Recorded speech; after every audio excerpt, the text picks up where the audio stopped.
오늘은 직접 만난 자의 뜨거움 이런 제목으로 하나님의 말씀을 증거하도록 하겠습니다. 우리 옆 사람과 고백하겠습니다. 뜨거움을 회복합시다. 네. 웃기지도 않은데 이렇게 즐겁게 웃으시면서 인사해 주시니까 너무나 감사합니다. 야곱이 태어나서 147세까지 살았습니다. 지금으로 보면 참 장수한 거지만 그 당시에 평균 연령만큼 살았습니다. 그런데 야곱의 인생을 세 시기로 나눌 수 있습니다. 첫 번째 시기는 쌍둥이로 태어나서 77살이 될 때까지가 첫 번째 시기입니다. 이 기간은 고향 집에서 형 에서와 집안에서 경쟁하던 시기입니다. 그리고 나서 경쟁하다가 형의 축복을 빼앗고 도망가서 외삼촌 라반의 집 밧단 아람으로 도망가서 20년하고 6개월, 20년 반 세월을 보냅니다. 그 나이가 77세에서 97세까지입니다. 7으로 떨어집니다. 77세, 97세, 그리고 그 7살에 돌아와서 147살이 될 때까지 마지막 시기인데, 이때는 족장으로서, 영적인 지도자로서, 가장으로서, 영적인 가장으로서 본을 보이던 시기, 이렇게 세 시기로 나눌 수 있습니다. 오늘 우리가 살피고 있는 창세기 32장은 이 두 번째 시기와 세 번째 시기가 만나는 바로 그 시기입니다. 그리고 지난 20년 동안 말 그대로 동생, 자신의 축복을 다 빼앗아간 그 동생을 죽이기 위해서 시시탐탐 복수할 기회를 찾고 있는, 정말로 복수의 칼을 갈고 있는 형 에서를 만나야 되는 인생 최대의 위기의 순간에 야곱이 맞닥뜨리고 있습니다. 우리도 살다 보면 우리가 깨닫건 깨닫지 못하건 인생에 있어서 굉장히 중요한 시기를 보낼 때가 있습니다. 그러면 그때에 하나님의 어떠한 손길이 우리에게 필요합니까? 오늘은 이 질문을 가지고 본문을 향해서, 하나님의 말씀을 향해서 한번 생각해 보는 시간을 가졌으면 좋겠습니다. 첫 번째 주제입니다. 같이 한번 읽어볼까요? 시작. 인간적인 장점만으로는 안 됩니다.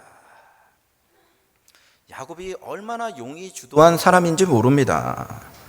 야곱이라는 이름의 히브리어 원어는 예케브라는 그 단어입니다. 그 뜻은 무엇이냐면 그가 붙잡다라는 뜻을 가지고 있습니다. 따라하겠습니다. 그가 붙잡다. 얼마나 그 부모님의, 어머님의 태에서부터, 태어날 때부터 경쟁을 심하게 했던지 형의 발목을 붙잡고 형이랑 먼저 서로 나오겠다고 그렇게 경쟁을 합니다. 그래서 그 인상이 너무나 그 부모들에겐 깊이 남았던 것 같습니다. 그래서 그가 붙잡은 사람이다. 태어날 때부터 붙잡고 나왔다. 얘는 뭐를. 경쟁심이 아주 보통이 아닌 아이다라는 뜻에서 예케부, 그래서 그것을 한국식으로 발음하면 야곱이라는 이름을 그에게 지어 주었습니다. 그런데 이 예케브라는 단어와 동일한 음가를 가지고 있는, 동일한 발음을 가지고 있는 히브리어 중에 교활한 자, 속이는 자, 빼앗는 자라는 뜻을 가진 단어가 있습니다. 얘가 태어날 때만 그랬던 게 아니라 점점 그 나이를 먹을수록 주변의 사람들을 괴롭게 만듭니다. 너무 경쟁심이 심해서 부모도 속입니다. 형과도 경쟁합니다. 이웃 사람의 것, 자기가 목표한 것은 어떻게 되든지 빼앗고 마는, 점점 피해를 주는 사람이 되고 맙니다. 그러자 주변 사람들이 이 예케브의 나중의 뜻, 교활한 자, 빼앗는 자, 속이는 자라는 의미로 이 야곱의 이름을 부르기 시작합니다. 제가 감당하고 있는 샬롬교회에 탁혜진이라는 자매가 있습니다. 탁혜진이라는 아주 예쁜 귀여운 자매가 있습니다. 얼마 전에 이 근처 카페에 커피를 마시러 갔다가 그 자매를 만났습니다. 자매가 이름이 뭐지? 온 지 얼마 안 됐을 때입니다. 그랬더니 탁혜진 자매예요. 네 이름을 어떻게 외우면 되냐? 그랬더니 어떻게 외워야 되지? 어떻게 해야 되지? 그랬고 내가 탁해진 물이구나. 이렇게 외우면 되겠네. 우리도 어렸을 때 친구들의 이름이 이상하면 그 이름을 가지고 1차원적으로 놀리고 그랬습니다. 뭐 제 이름도 그렇게 할 수 있습니다. 제 이름도 삼행시로, 제가 김정안 목사거든요. 한 번씩 불러주시겠어요? 처음 김처럼 까매, 정말 까매, 안 보여 밤에는. 그러면서 다른 사람들이 저를 놀렸습니다. 하여간 그런 식으로 1차원적으로 이름을 불렀는데, 사실 그런 예케브라는 별명을 들어도 쌀 정도로 야곱은 엉망진창의 삶을 살았습니다. 어느 정도로 엉망진창의 삶을 살았냐면, 자신을 낳아서 쌍둥이로 키워준 아버지를, 77년 평생을 키워준 아버지를 그 축복을 빼앗겠다고 속입니다. 눈이 멀어서 이제 장애인이 된 그 아버지를 속여서 어떻게든지 아버지의 축복, 그 축복을 다, 모든 것을 다 빼앗아 놓고 아버지의 영적인 축복까지도 빼앗으려고. 그런데 이제 형의 목소리는 우리 최 목사님처럼 굉장히 이렇게 홀리고 있습니다. 에서의 목소리는. 그런데 이 야곱의 목소리는 저처럼 약간 여성적인 목소리예요. 하이톤이고 경건미랑 떨어지는 저 같은 목소리를 가지고 있습니다. 뭐 동의하는 웃음을 그렇게 크게 웃으시면 목사도 상처받습니다. 저를 위해서 기도해 주십시오. 어쨌건 이 야곱이라는 아이는 아무리 눈이 멀었더라도 아버지는 둘째 아들의 그 목소리를 알고 있습니다. 기억합니다. 목소리를 기억하는 아버지를 속일 정도로 형의 옷을 훔쳐다가 형의 옷을 입습니다. 그것도 마음이 불안하니까 털이 없는 자입니다. 야곱은 양털을 뽑아다가 자기 손에 붙여가지고 그 털을 만져보고 아빠가 의심하지 않고 하나님의 축복을 둘째 아들에게 줍니다. 아주 승부욕이 대단한 친구입니다. 친구는 아니죠. 저보다 나이가 훨씬 많으신 분인데, 하여간 승부욕이 대단한 인물입니다. 이 사람은 체력적으로도 아주 보통이 아닌 사람입니다. 형의 축복을 빼앗고 나서 형이 자신을 죽이려고 칼을 들고 다가오는 것을 알고 그가 도망을 합니다. 바단 아람 외삼촌 집으로 도망을 하는데, 그때 그의 손에 든 것은 나무 지팡이가 전부 다입니다. 그 거리가 어느 정도 거리냐면요, 지금 완도 선교 가 있죠. 담임 목사님과 22명의 선교대원들이. 저 완도에서 출발해서 여기 올라오기 바로 직전에 제가 지도를 검색했습니다. 서울을 지나서 저기 평양을 지나서 다른 곳까지 갈 수도 있는 800km입니다. 800km. 자그마치. 이 800km를요, 그 평균적으로 성인 남성이 1시간 동안 걸을 수 있는 거리가 4km로 봅니다. 시속 4km로 사람이 걷습니다. 그렇게 따져보니까 하루에 밥 먹고, 밥 먹을 건 없지만 지팡이 하나밖에 없기 때문에 하여간 쉬지 않고 걷는다고 하더라도, 하루도 안 쉬고 1시간도 안 쉬고 쉬지 않고 걷는다고 해도 16일이나 17일을 꼬박 걸어야지 갈 수 있는 거리가 800km입니다. 이 거리를 지팡이 하나만 의지해서 걸을 수 있는 체력이 있습니다. 그래서 창세기 32장 10절을 보면 그가 이런 고백을 합니다. 같이 한번 읽어볼까요? 시작.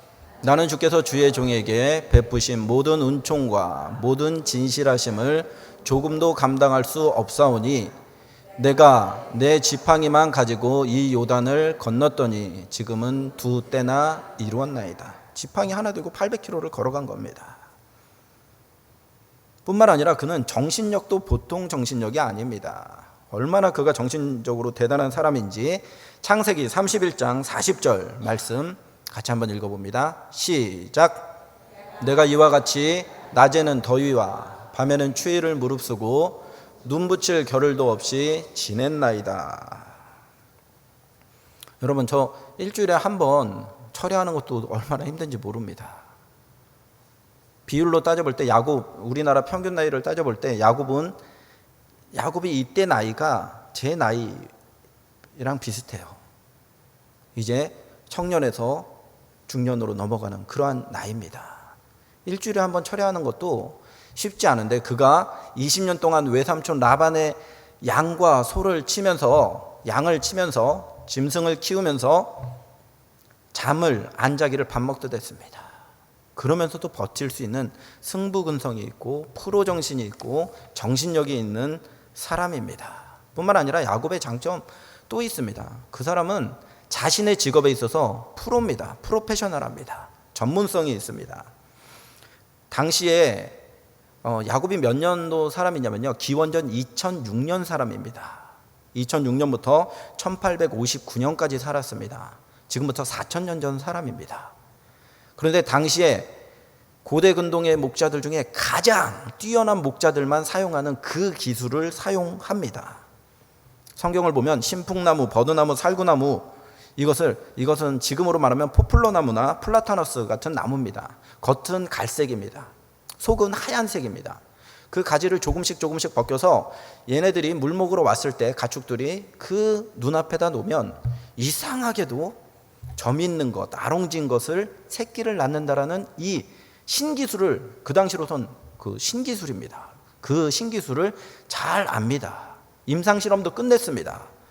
그래서 마지막 20년 6개월 동안 월급을 주지 않다가 마지막 7년 동안 그것도 돌연변이로 태어나는 점 있는 것, 그리고 아롱진 것, 이런 것들만 너의 재산이 될 거야 라고 그러는데, 야곱이 그 비율을 굉장히 많이 늘립니다. 그런 신기술을 가지고 있습니다. 야곱은 정말 대단한 사람입니다. 17일 동안 쉬지 않고 걸을 수 있는 체력이 있는 사람입니다. 20년 동안 거의 철야 작업을 매일 하면서도 지치지 않는 승부근성이 있는 사람입니다. 자기 분야에서 최신의 기술을 사용할 줄 아는 그러한 장점이 많은 사람이었습니다. 그런데 이런 대단한 장점이 그의 인생을 더 어렵게 만들었습니다. 왜입니까? 이 장점들을 가지고 하나님께 영광 돌리지 않았습니다.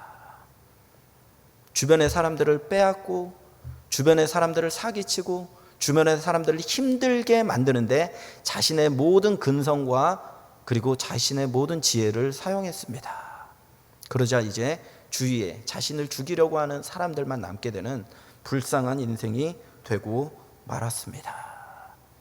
마치 변화되기 전에 사도 바울과 같이 야곱은 이때까지만 하더라도 포행자입니다. 핍박자입니다. 하나님을 회방하던 자였습니다. 이런 인간적인 장점은 하나님께 쓰임받을 수 없습니다.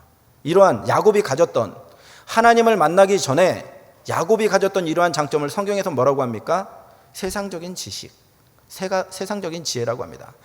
우리 한번 찾아봅니다. 야고보서 3장 15절입니다. 같이 읽어보겠습니다. 시작.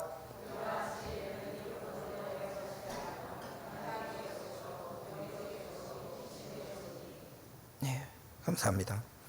죄송하지만 물 좀 주시겠어요, 전사님? 제가 원래 이 목소리보다 훨씬 더 청아한데 그런데 물이 없어서 약간 허스키한 우리 에서의 목소리가 나오고 있습니다. 예, 감사합니다. 야곱이 수많은 인간적인 장점이 있다고 하더라도 이것이 하나님의 은혜를 만나지 않고 십자가를 만나지 않고 하나님의 권능을 만나지 않게 될 때 이것이 어떤 지혜라고요? 세상적인 지혜, 주변에 피해를 주는 지혜, 하나님의 영광을 가리우는 지혜가 되더라는 것입니다. 그렇다면 우리 자신은 어떻습니까? 여러분에게는 어떤 장점을 가지고 있습니까? 여러분이 어떤 장점을 하나님으로부터 받았습니까?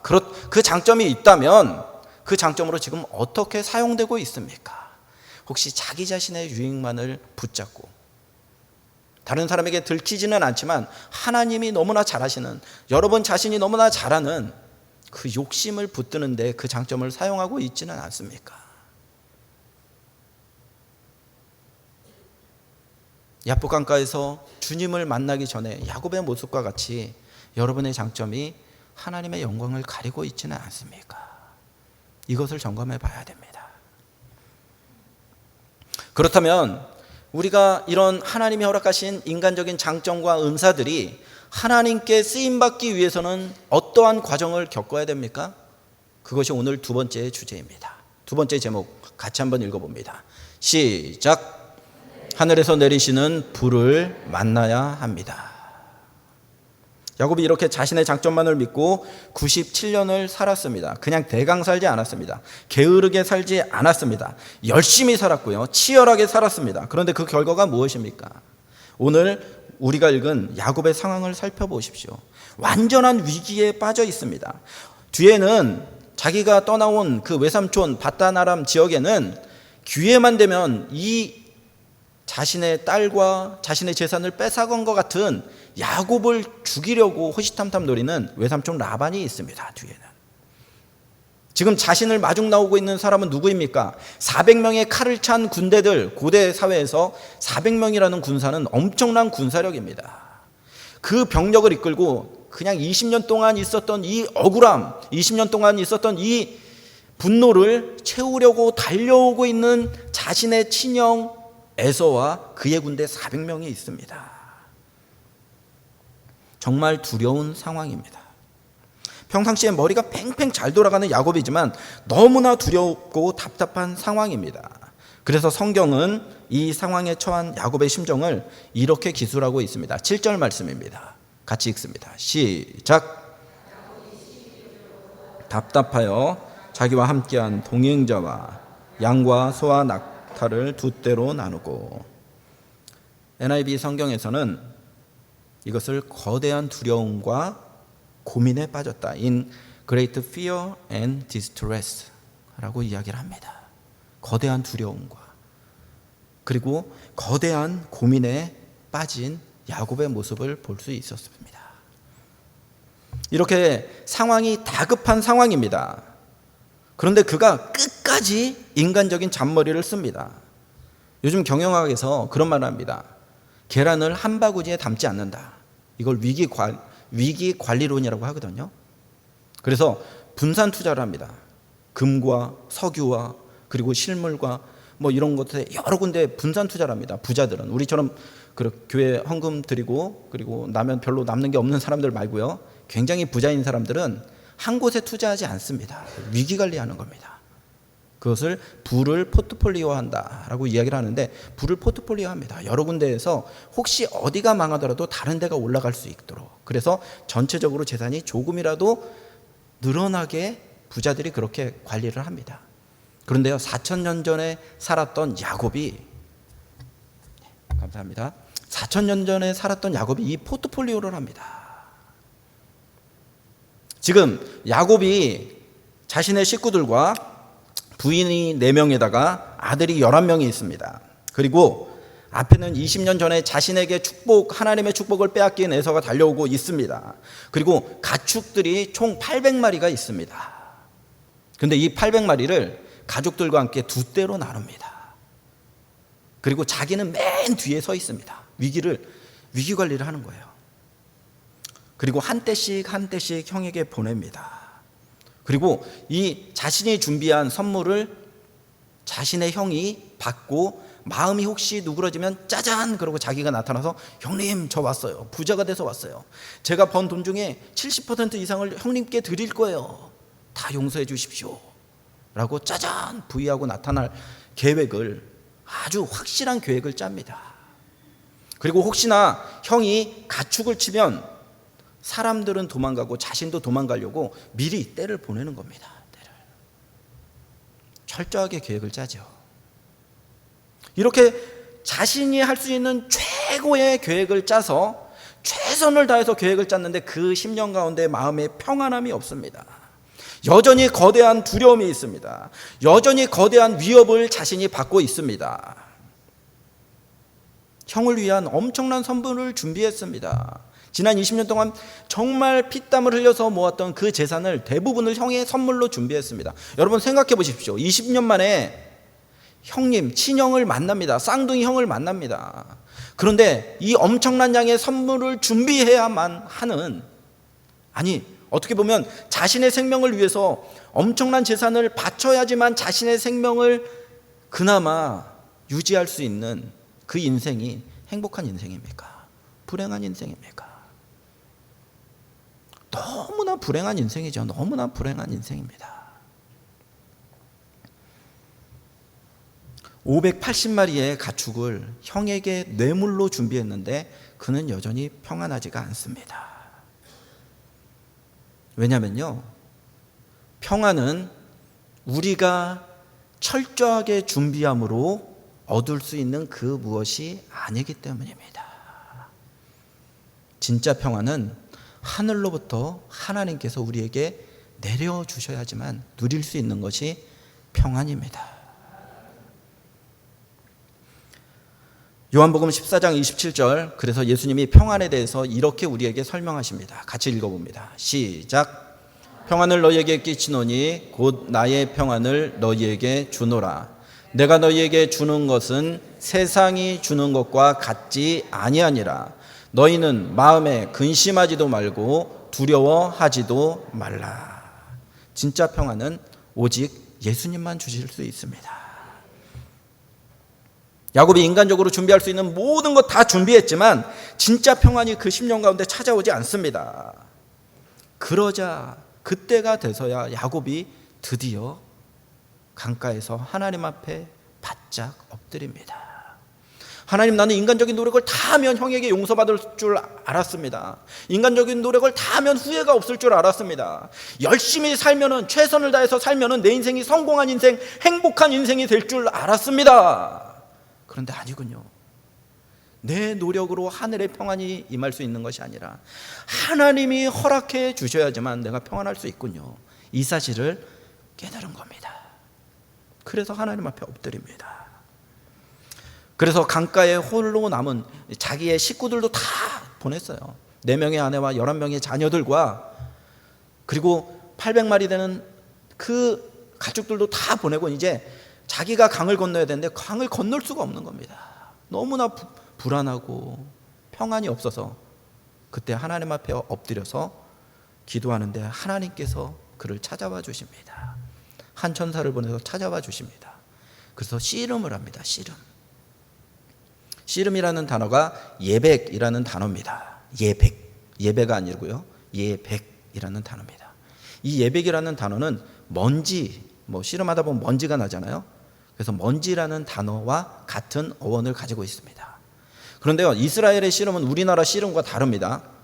이만기 씨가 하던 그런 씨름은 한번 확 넘겨면은 사람이 땅에 떨어지면 지는 겁니다. 그런데 이스라엘의 씨름은 레슬링에 가깝습니다. 영어로도 레슬링으로 번역이 되어 있습니다. 한 사람이 넘어지고 막 다리가 부러지더라도 항복하지 않으면 그 씨름은 끝나지 않습니다. 그런데 이 씨름이 영적으로 볼 때 무엇을 의미합니까? 기도입니다. 하나님이 은혜 주시지 않으면, 하나님이 평안 내려주시지 않으면 저는 죽을 수밖에 없습니다. 형의 칼에 죽을 수밖에 없습니다. 하나님이 허락해 주지 않으면 하늘의 평안, 하늘의 영광을 내가 누릴 수 없습니다. 하나님 도와주십시오. 하나님 내게 진정한 평안을 주십시오 라고 기도하고 있는 겁니다. 그 증거를 구약성경 호세아 12장 3절과 4절에서 이렇게 말씀하고 있습니다. 야곱이 씨름한 게 그냥 씨름이 아니에요. 하나님께 기도한 겁니다. 자, 그 증거를 여기서 찾습니다. 같이 읽습니다. 시작.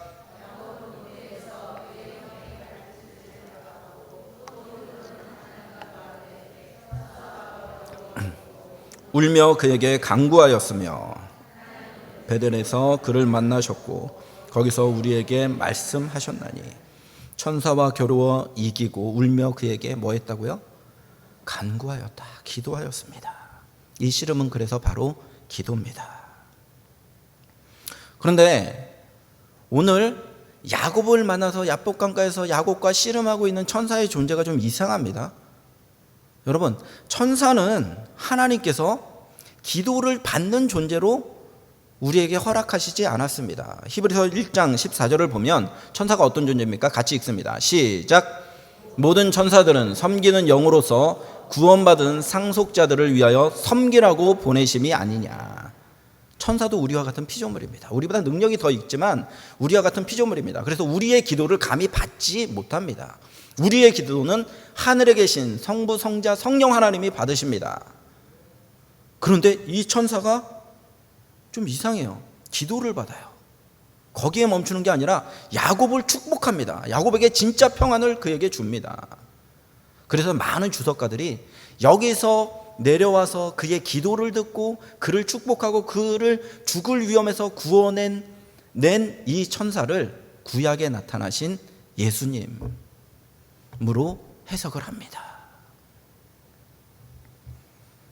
그러더니 속이고 빼앗고 교활한 이름을 가지고 있는 그런 그 이미지가 떠오르는 이 야곱이라는 이름을 확 뜯어 고칩니다.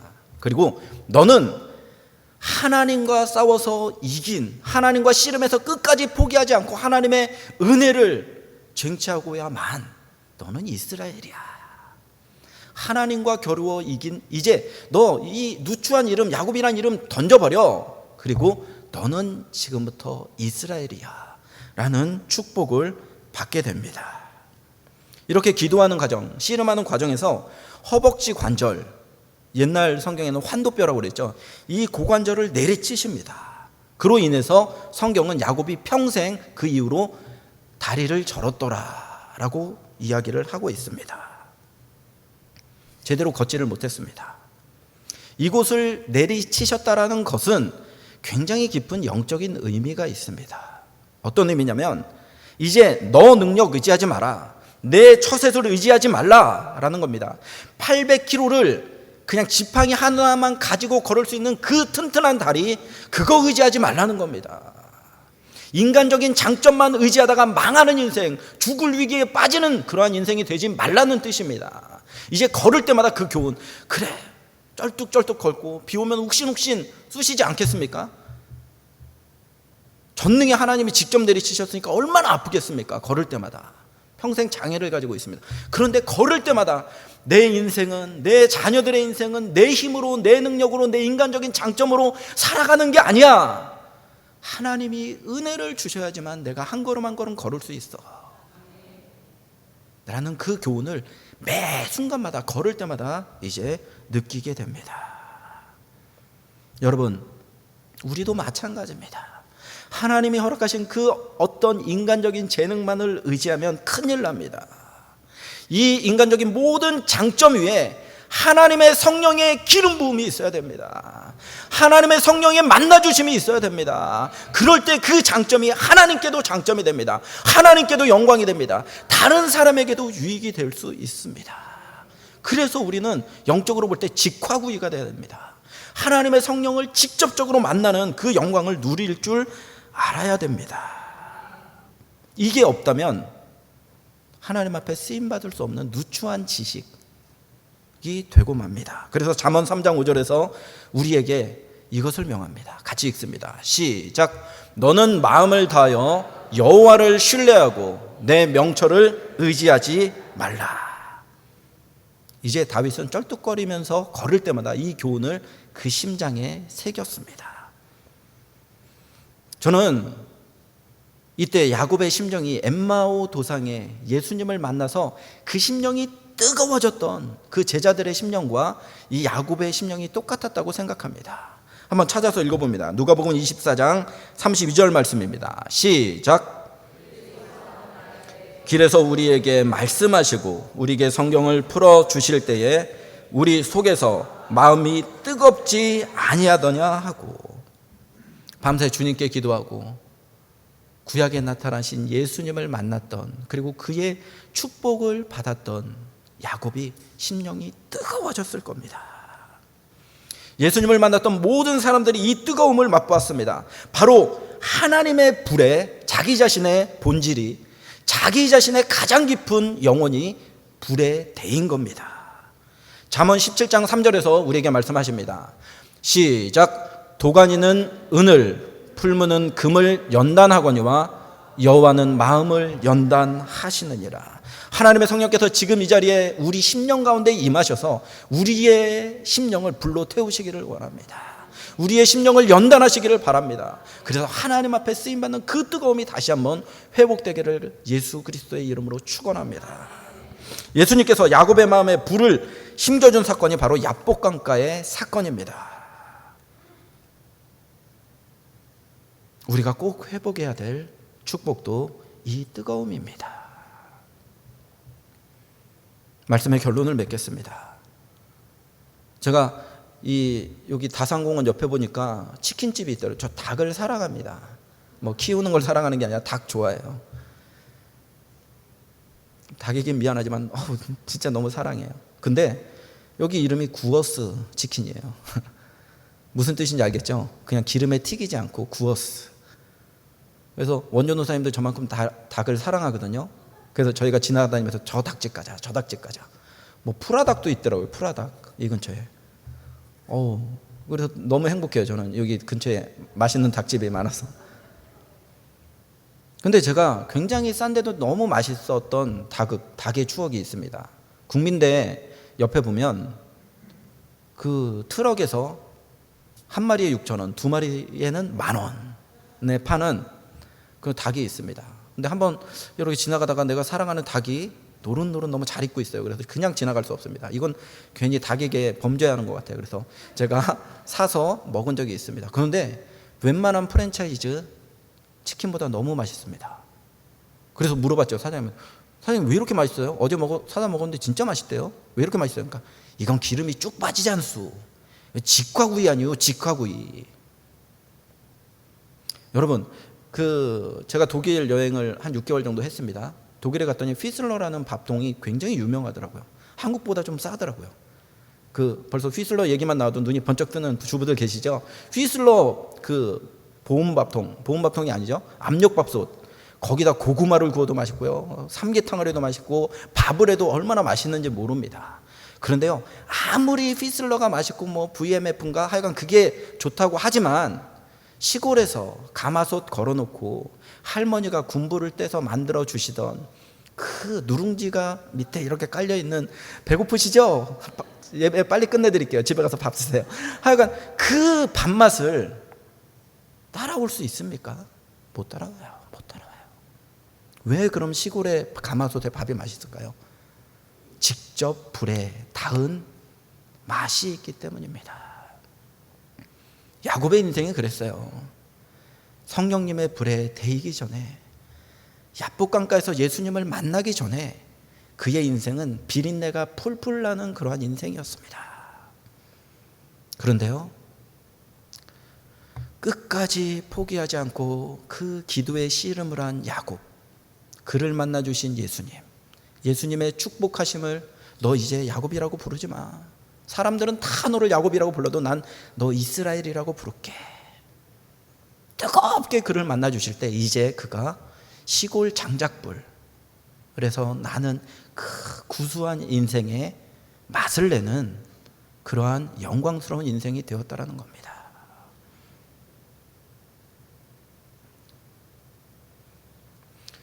하나님께서 족장이 지금으로 말하면 영적인 지도자입니다.